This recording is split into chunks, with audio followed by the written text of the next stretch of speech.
అదే మాట లోకేష్ గారు అనుంటే ఇంకోండి ఈ శ్రీపతి రాముడు గారు నా రాజకీయ గురువుగా నాకు సపోర్ట్ ఇచ్చారు, నేను ఇక్కడ దాకా రావడానికి కారణం ఈయన XYZ అని లోకేష్ బాబు గారు చెప్పుంటే ఆయన్ని డైరెక్ట్గా తీసుకొచ్చేసి మీ మీ మీడియా స్టూడియోస్లో పెట్టేసి డిబేట్లు పెట్టేవారా?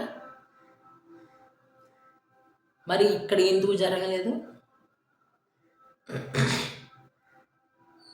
జరగాలి కదా.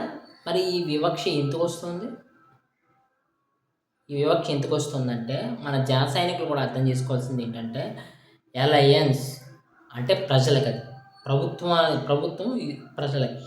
కానీ ఆ అలయన్స్లో ఉన్నది 3 పార్టీలు, 3 డిఫరెంట్.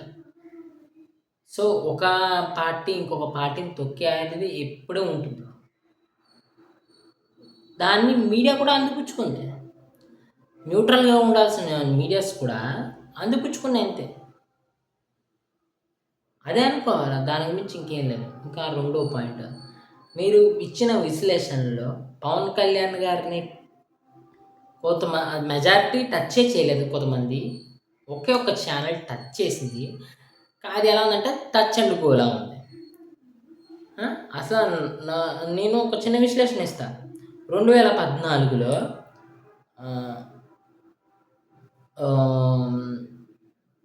కూటమికి కానీ లేదా వైసీపీకి కానీ డిఫరెన్స్ ఎంతో తెలుసా? 22 లక్షల ఓట్లు. ఆ 22 లక్షల ఓట్లు ఎలా ప్రభావితం అయ్యాయి ఈ అలయన్స్ నగ్గడానికి? నేనైతే పూర్తిగా నమ్ముతున్నాను పవన్ కళ్యాణ్ గారు సపోర్ట్ చేయడం వల్లే. అది కూడా ఆయన వెళ్ళి సపోర్ట్ చేయలేదు. బీజేపీ అడిగితే, చంద్రబాబు నాయుడు గారు కూడా వెళ్ళి అడిగితే మన పవన్ కళ్యాణ్ గారు సపోర్ట్ చేయడం జరిగింది కదా. 2014 పొజిషన్ అది. పోనీ 2019 పొజిషన్కి వస్తే వైసీపీకి వచ్చింది 49.95%, టీడీపీకి వచ్చింది 39.75%. అంటే ఆల్మోస్ట్ 10% గ్యాప్. జనసేనకు వచ్చింది 5.53% వచ్చింది.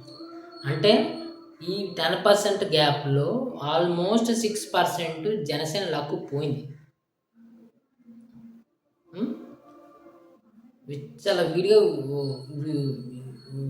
విడిచికొట్టేసింది అంతే. అందుకే కదా గౌరవప్రదంగా కనీసం ఒక 60 లేకపోతే ఒక 70 సీట్లు రావాల్సిన టీడీపీకి 23 పడిపోవడానికి అది నేను నమ్ముతాను, మెజారిటీ ప్రజలు నమ్ముతారు.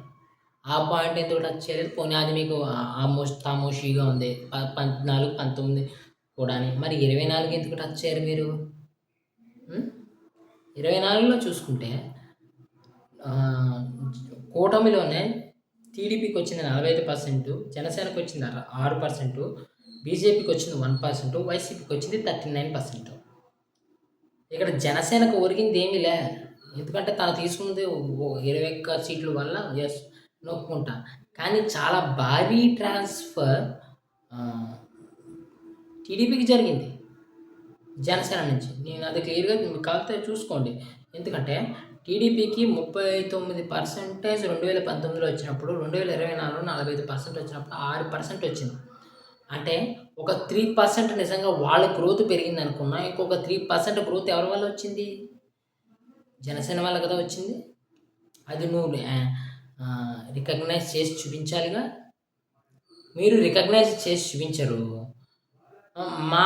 మన ఆవిర్భావ దినోత్సవంలో 12వ ఆవిర్భావ దినోత్సవంలో మట్టుకు మేము నిలబెట్టామన్న మాట్లాడితే మట్టుకు మీకు పొడుచుకొని వచ్చేస్తాయి.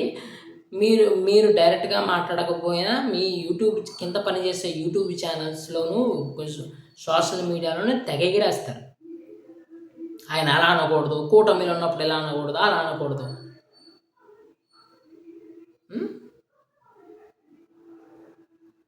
రికగ్నైజేషన్ లేకపోతే కుదరదు. నిలబెట్టింది డౌట్ లేదు, భారీగా నిలబెట్టింది జనసేనే. అటు బీజేపీని తీసుకొచ్చి ఇటు కలిపి సపోర్ట్ ఇవ్వకపోతే జనసేన ఊడిపోయేది ఏవీ లేదు. మీకు ఊడిపోదు ఈసారి జగన్ అధికారంలోకి వచ్చిన తర్వాత. అందుకే ఈ మీడియా వివక్షలు చూపించడం మానేసి ఎవరికి ఏ ప్రయారిటీ ఇవ్వాలి, ఎవరికి ఏ ఏంటంటారు దాన్ని